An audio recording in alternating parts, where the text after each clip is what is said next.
তুমি বলো মন ভাঙা মসজিদ ভাঙার সমান।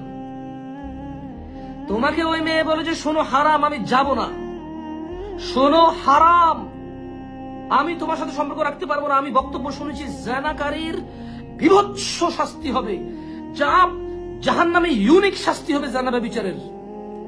মেয়ে বলল যে আমি শুনেছি জাহান্নামে জানাকারীর ইউনিক শাস্তি হবে, ওর লজ্জাস্থানের দুর্গন্ধই হবে বাকি অন্যান্য জানাকারীদের শাস্তি। সো ওইটা একটা জাহান্নামের মতো, মানে জাহান্নামে আগুন থাকবে, রক্তপুঞ্জ থাকবে, কাঁটাযুক্ত থাকবে, অনেক কিছু থাকবে। এর মধ্যে আরেকটা শাস্তি থাকবে জাহান্নামীদের জন্য, জানাকারীদের লজ্জাস্থানের দুর্গন্ধে জাহান্নামীরা টিকবে না। That's one another kind of punishment. So আমি তোমার সাথে সম্পর্ক রাখতে পারবো না।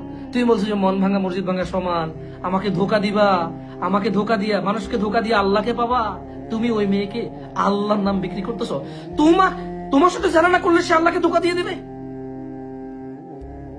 তোমার সাথে জানা না করলে সে আল্লাহকে ধোকা দিয়ে দেবে। জালেম, এত বড় স্পর্ধা তোর। তুই আমার বোনকে বলছিস তোর সাথে জানার সম্পর্ক কন্টিনিউ না করলে ধোকাবাজ বলে সে গণ্য হবে। তুই বিয়ে করতে পারিস না, তোর তোর তোর তুই বেকার, তুই কাজ করিস না, তুই অলস উদাসীন। তোর বাবা যে তোকে জন্ম দিয়েছে সে তোর শুধু দুনিয়া কি কামাবি, কি খাবি, কি পড়বি এটা টেনশন করে। তুই মরে গেলে জাহান্নামে যাবে না জান্নাতে যাবে সেটা বিবেচনা করে না।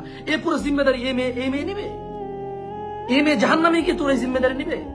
তোর যৌবন তুই বিয়ে করতে হবে, তুই কামাই রোজগার করতে হবে। ভাই আমার সরি তুই বলে ফেললাম না, সরি, ভেরি সরি।